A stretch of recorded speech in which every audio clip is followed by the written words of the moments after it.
Hey, what's going, y'all? It is yours truly once again. So, this video here is actually my final Sigma video that I do as a collective. So, this is basically one step towards my final Sigma video overall. So, let's get right to it. So, I just did a video about how Sigmas are not lone wolves. And so this one will talk about how lone wolves are not Sigmas. Um, well, the thing is, for those who have been basically a lone wolf most of their life, I mean, it's just because it's a part of you. You didn't have to become a certain way. And what I mean by a certain way is just basically solitary. That's really what it is. When you hear someone like yours truly say that, you have to be like a certain way. I've always been this way. That way is just solitary when it comes down to it. I've been solitary since I was a kid, and of course, with humans, humans are social creatures. They cannot really live alone. So the thing is, with those who are Sigma, they were once social people as well, or maybe at one time they were outcasted. And so, hence, people like them have had to cultivate, they have had to adapt to their environment and their situations, per se. It's basically, in some ways, being Sigma or becoming Sigma basically is a coping mechanism. So, some of them may have, multiple personality disorders, or some may be actually what they would call, there's a certain term for it in regards to the realm of narcissism. I believe it's a pathological narcissism. I'm not saying all people who are wanting to become Sigma or want to say Sigma are, but as you can see, basically a lot of people who do have like personality disorders or multiple personality disorders can relate to this idea of Sigma, because for them, they've struggled with a personality all their life. And so, this kind of becomes your coping mechanism, you know, gives you a realm of escape. As long as you learn about it and know how to live within your means, you know, maybe being a Sigma may be healthy for you, depending. Just saying, because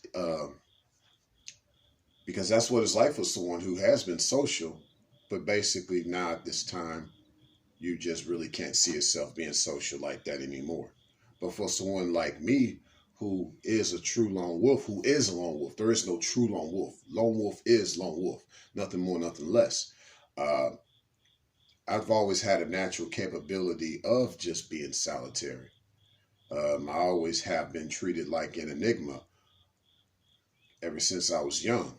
Uh, yeah, when I was giving birth, when my mom had me per se, I didn't cry. The doctors thought that was remarkable.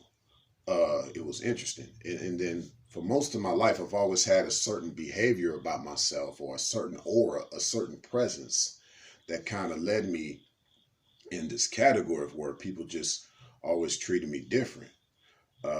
So for me, it wasn't really about adapting. It was more or less adopting. So that's the thing with someone that's a lone wolf. You don't adapt, you adopt, because it's more or less accepting the things that are around you than you actually adapting to those things. Those things did not accept you. You accept it. That's the difference. Uh, and for most of my life, I can relate to this adoption. I didn't have to make an adjustment to that environment. I had to decide if that environment per se, or that situation, was a situation that was best suitable for me, a situation that I could adopt in my personal life the most. Not really something that I could adapt to. Now, this could be like from the standpoint of having a job, certain people you get around, certain ventures, certain homes, certain vehicles, certain pets, animals, foods. All about adopting, not adapting. That's the difference between someone that's a lone wolf and someone that is now having this thing called a Sigma personality, which I really believe is not necessarily a personality, but it is a coping mechanism. You know, it's based on you being a feral individual. That's what Sigma is. But being a lone wolf is truly being a lone wolf. So what is the lone wolf? Like that is basically, yeah, due to someone that is truly been an enigma most of their life. I refuse to put a title on myself. Like I'm not going to say the other Ray J is an enigma, even though that is true. That is a description of who I am. I am an enigma, you know what I'm saying? But that's not a title. You know, I'm not branching off to say, you know, you got the alpha male, the sigma male, and the enigma male. No, that's not what I'm doing with enigma. Like literally you're describing, well, the other Ray J has been an enigma. Actually, he has never been a sigma. He's been an enigma. So it's different than saying Raymond is a enigma. No, I've been in enigma. Like that's where I am. That's, you know. So to me, that's just been the life of someone that truly is a lone wolf. You know, you are the true lone wolf per se, but not being a true lone wolf. There's no separation from a true lone wolf and the others that want to be fake. No, there's lone wolf, and that's it. You know. So, but yeah, those who can relate to someone like yours truly is truly being an enigma their whole life, never fitted in anywhere, never could adapt because you know you are who you are. You're so original that you can't make adjustments to fit in with certain environments. You're not going to manipulate your puzzle piece of who you are. More or less, that environment has to basically adjust itself for you. So yes, someone that's an enigma adopts. Someone that obviously is a sigma per se, they adapt based on their coping mechanisms. The other thing about someone that has been an enigma is that you are an empath. You're very empathic. There are only a few people in this world that truly are empathic. Now, all humans per se have this sensory of where they can be empathic. We have sensories. We feel things. But most people are only at an average level of that. You only sense things when things are going bad, a sense of fear per se. So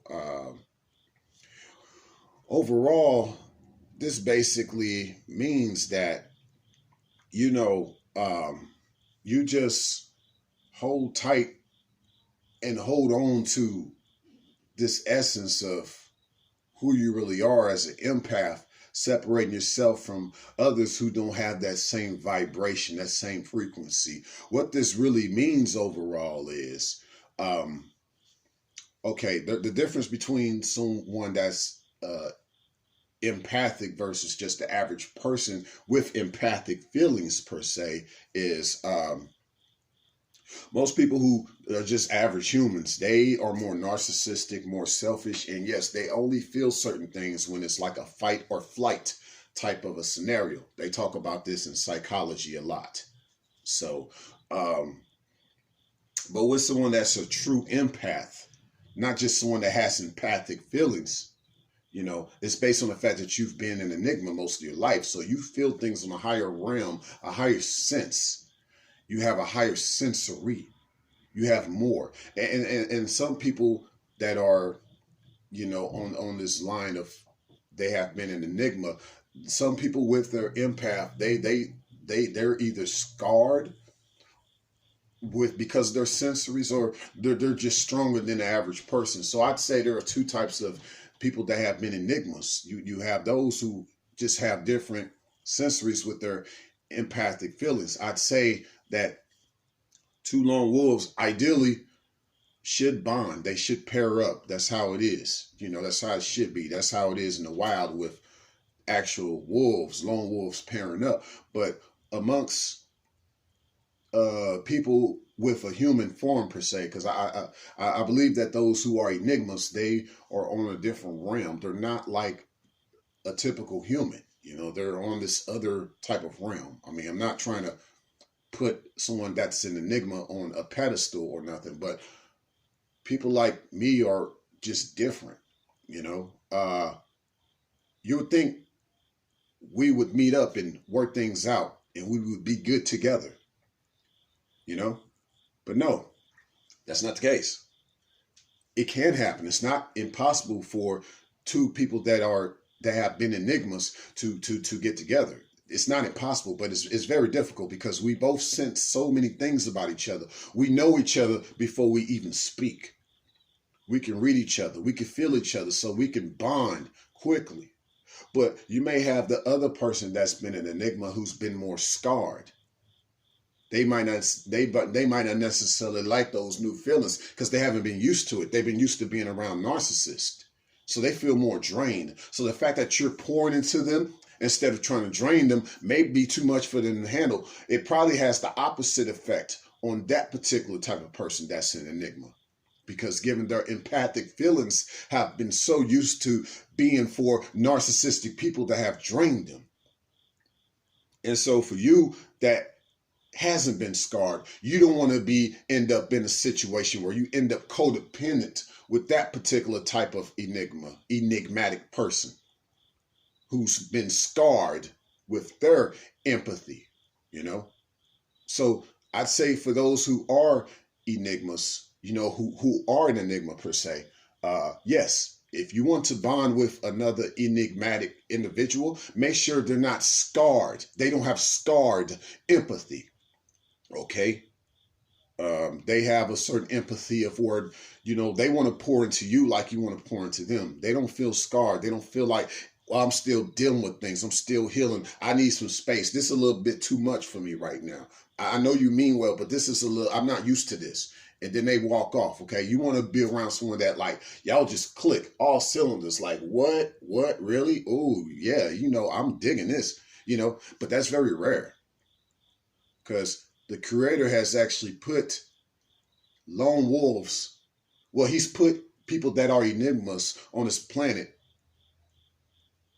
as you know, these enigmatic people are actually lone wolves. We are the lone wolves of this planet. You basically, if there was a personality to put on someone that's a lone wolf, you have an angelic personality. And that's something I have not noticed amongst those who want to be Sigma. I talk to them. Being angelic, what? Being forgiving, what? They don't know. Don't talk about that around someone that's trying to be a Sigma. Their coping mechanism is one of not being angelic. I mean, when you're coping with things, you're probably not necessarily trying to be angelic or forgiving at that time or ever. You know, you just kind of want to be working on continuing to be solitary. Doesn't require you being angelic or forgiving. And I realized that with a lot of those who call themselves Sigma, that I couldn't relate to. I can only relate to the angelic because I've always been told that. I was, despite the fact that I'm an enigma, you know, like, people have always treated me differently. Like, it's more or less like, it's not that they saw me as a bad person, but I've always been the truth. And a lot of people can't handle the truth these days, even now. So I just try to be low key under radar. If someone has the wrong perception of me, I let it be. I let them keep their wrong perception of me. I can't convince people to think in ways they never had in mind to think of me. But those who do know about me, they do be telling me things like, you're an angel, things like that. So this video is really for those who really feel like you feel like an alien. You feel like you don't belong on this planet. You feel like you've been taken advantage of. You feel like you've just been this way all your life. Like, people see that there's a superpower, something superhuman about you, because yes, there is. You're probably the child of the angel, of angels. For real, you probably are.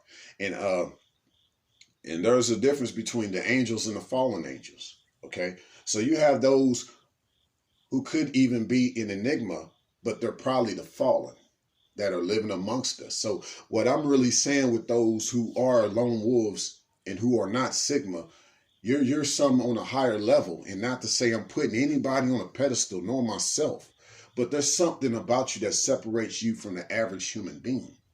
And I would like you to take heed of that. So, yes, for those who have been feeling enigmatic most of their life, you no longer need to say that you're Sigma. You are something more than that. You are an enigma. And we'll talk more about that as time goes on. But yes, you were never a Sigma. You were never a Sigma. You have always been an enigma. That's what you've always been. Please repeat that after you listen to this video. You were never a Sigma. You were always an enigma. Signing out.